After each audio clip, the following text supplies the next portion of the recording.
کسی زمانے کی بات ہے، ایک شہر میں ایک کافر تھا جو اپنے ذہانت کے سبب بہت مقبول تھا۔ اس کافر کی اہم بات یہ تھی کہ وہ مسلمانوں اور اسلام کے سخت خلاف تھا اور اکثر بیہودہ سوالات نکالتا اور لوگوں کو چیلنج کرتا کہ میرے سوالوں کے جواب دیں۔ اس سے وہ اپنے غلیظ سوچ سے ان سب کو نیچا دکھاتا اور یوں اس کو اپنی ذہانت پہ بے حد غرور ہو گیا۔ ایک بار اس نے 3 ایسے سوال سوچے جن کا جواب بڑے بڑے عالموں کے پاس نہ تھا، اور اس کی عقل کا ڈھنکا ایک بار پھر زور پکڑ گیا۔ سوالات کچھ یوں تھے۔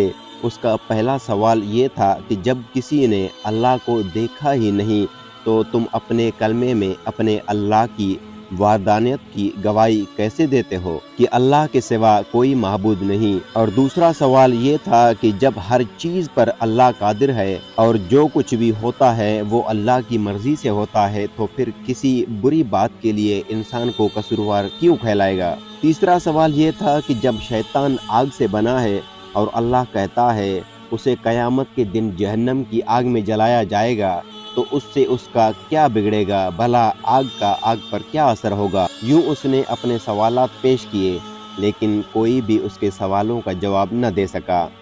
کچھ دن گزر گئے۔ ایک دن وہ کافر کسی کام سے باہر نکلا۔ ابھی وہ کچھ ہی دور ہی گیا تھا کہ اس کا گزر ایک درویش کے پاس سے ہوا جو کہ زمین پر بیٹھے مٹی کی 2-3 بڑے بڑے گولے بنا رہے تھے۔ جیسے ہی وہ کافر ان کے پاس سے گزرا انہوں نے اسے آواز دی اور اپنے پاس آنے کو کہا۔ وہ سادھو ان درویش کے پاس چلا گیا۔ انہوں نے کہا، سنا ہے تمہارے چند سوالات ہیں جن کا کوئی آج تک جواب نہ دے سکا، ذرا مجھے بھی اپنے سوالات بتاؤ، شاید میرے پاس ان کا کوئی جواب موجود ہو۔ یہ سن کر وہ کافر بڑے تکبر سے مسکرایا اور کہنے لگا، جناب میرے سوالوں کے تو بڑے بڑے علماء جواب نہ دے پائے تو ایک درویش کے پاس کیا علم ہوگا؟ یہ سن کر وہ بزرگ مسکرائے اور کہنے لگے، اپنے سوالات بیان کرو۔ اب ایک ایک کر کے سادھو نے اپنے سوالات دہرائے۔ وہ کہنے لگا کہ میرا پہلا سوال یہ ہے کہ جب کسی نے اللہ کو دیکھا ہی نہیں تو اپنے کلمے میں اللہ وحدانیت کی گواہی کیسے دیتے ہو کہ اللہ کے سوا کوئی معبود نہیں ہے؟ میرا دوسرا سوال یہ ہے کہ ہر چیز پر اللہ قادر ہے اور دنیا میں جو کچھ ہوتا ہے اللہ کی مرضی سے ہوتا ہے تو پھر کسی بری بات کے لیے انسان کو قصوروار کیوں کہلائے گا؟ میرا تیسرا سوال یہ ہے کہ شیطان جب آگ سے بنا ہے، اللہ کہتا ہے کہ اسے قیامت کے دن جہنم کی آگ میں جلایا جائے گا، اس آگ سے اس کا کیا بگڑے گا؟ بھلا آگ کا آگ پر کیا اثر ہوگا؟ محترم، میرے یہ 3 سوال ہیں جن کا کسی کے پاس کوئی جواب نہیں۔ وہ درویش بزرگ اسے دیکھتے رہے اور کچھ دیر سوچتے رہے۔ وہ سادھو من ہی من میں خوش ہوتا رہا جس کا اندازہ اس کی مسکراہٹ سے ہوتا تھا۔ ایک دم اس درویش نے اس کے ہاتھ پر موجود مٹی کا گولا اس کافر کے سر پر دے مارا اور اس کے سر سے خون بہنے لگا۔ وہ اٹھ کر کھڑا ہوا اور کہنے لگا، یہ کیا ظلم کیا تم نے؟ مجھے تم نے کیوں مارا؟ اس کی شکایت قاضی سے کروں گا اور آپ کو عدالت میں پیش ہونا پڑے گا۔ یہ کہہ کر وہ کافر سیدھا قاضی صاحب کے پاس پہنچا اور اپنا مدعا بیان کیا۔ اس کے سر سے ابھی بھی خون بہہ رہا تھا اور تکلیف سے اس کا برا حال تھا۔ چنانچہ درویش بزرگ کو قاضی صاحب کے سامنے پیش کیا گیا۔ اب قاضی صاحب نے پوچھا، حضرت آپ نے کس بنا پر اس آدمی کو مارا ہے؟ بزرگ نے کہا، میں نے تو سادھو کے ان 3 سوالوں کے جواب دیے ہیں جو اس نے مجھ سے پوچھے تھے۔ اب یہ بلا وجہ مجھ پر الزام لگا رہا ہے۔ عدالت میں موجود ہر شخص حیران تھا کیونکہ بہرحال سبھی اس کافر کے ان سوالوں سے واقف تھے۔ قاضی صاحب کہنے لگے، کہاں ہیں اس کے سوالوں کے جواب؟ ہمیں تو کچھ پتہ ہی نہیں۔ وہ بزرگ فرمانے لگے، جناب اس نے پہلا سوال کیا کہ اللہ دکھائی نہیں دیتا تو کیسے ہم اس کی موجودگی کی گواہی دیتے ہیں؟ تو اس کا جواب مجھ پر لگائے گئے الزام ہے۔ اس نے کہا کہ مجھے سر پر چوٹ لگنے سے درد ہو رہا ہے، لیکن کیا اس بات کا اس کے پاس کوئی گواہ موجود ہے؟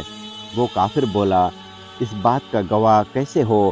درد تو مجھے ہو رہا ہے۔ درویش نے کہا، یہ ہم کیسے مان لیں تمہیں درد ہو رہا ہے؟ وہ سادھو بولا، کیونکہ مجھے درد محسوس ہو رہا ہے۔ اس پر اس بزرگ نے فرمایا، ٹھیک اسی طرح جس طرح تمہارا درد دکھائی نہیں دے رہا تھا تم محسوس کر رہے ہو، ہمیں بھی خدا دکھائی نہیں دیتا، پھر ہم اسے اپنے دل میں اور اپنے ساتھ ساتھ محسوس کرتے ہیں، کیونکہ دنیا میں اس کے قدرت کے نظارے جگہ جگہ موجود ہیں۔ وہ کافر حیران ہو کر کہنے لگا، چلو مان لیا کہ میرا پہلا جواب مل گیا، اب میرا دوسرا سوال۔ وہ بزرگ بولے، تم کہتے ہو جو کرتا ہے اللہ کرتا ہے، اس میں بندے کا کیا قصور؟ دوسرے سوال کا جواب بھی اس کے الزام میں ہی موجود ہے جو اس نے مجھ پر لگایا ہے۔ جب سب اللہ نے کیا تو اس میں میرا کیا قصور؟ اس نے مجھ پر الزام کیوں لگایا؟ اب اس کے دوسرے سوال کا جواب بھی اس کے سامنے تھا۔ اس پر کہنے لگا، اچھا مان لیا کہ مجھے میرے دوسرے سوال کا جواب بھی مل گیا، لیکن کیا آپ کے پاس میرے تیسرے سوال کا جواب موجود ہے؟ وہ بزرگ بولے، تمہارے تیسرے سوال کا جواب ہے کہ جب شیطان آگ سے بنا ہے اور اللہ کہتا ہے اسے قیامت کے دن جہنم کی آگ میں ڈال دیا جائے گا، تو اس آگ سے شیطان کا کیا بگڑے گا؟ تم پہلے مجھے یہ بتاؤ کہ تم خود کس چیز سے بنے ہو؟ وہ سادھو بولا، میں مٹی سے بنا ہوں۔ اس بزرگ نے پوچھا، اچھا وہ گولا جو میں نے تمہارے سر پر مارا تھا وہ کس چیز کا تھا؟ سادھو بولا، وہ بھی مٹی کا تھا۔ اس پر درویش نے کہا، بالکل ٹھیک، جیسے تم مٹی کے بنے ہو اور وہ گولا بھی مٹی کا تھا جس سے تمہارا سر پھٹ گیا۔ اگر تم یہ کہتے ہو کہ شیطان آگ سے بنا ہے اور اس پر جہنم کی آگ کا کیا اثر ہوگا، تو اس سے تمہیں بھی مٹی کے گولے سے کچھ نہیں ہونا چاہیے تھا، لیکن تمہارا سر زخمی ہو گیا۔ بالکل ایسے ہی قیامت کے دن دوزخ کی آگ شیطان کو پانچ پانچ کر دے گی۔ وہ سادھو بہت حیران ہوا، حتیٰ کہ عدالت میں ہر شخص حیران ہو گیا کہ کس حکمت سے اس درویش نے اس کافر کا لاجواب جواب دیا۔ کافر بولا، میں اپنی حماقتوں سے توبہ کرتا ہوں اور اللہ پر ایمان لاتا ہوں۔ بے شک اللہ جو چاہے اور جیسا چاہے وہی حکمت والا ہے اور وہی ہر چیز پر قادر ہے۔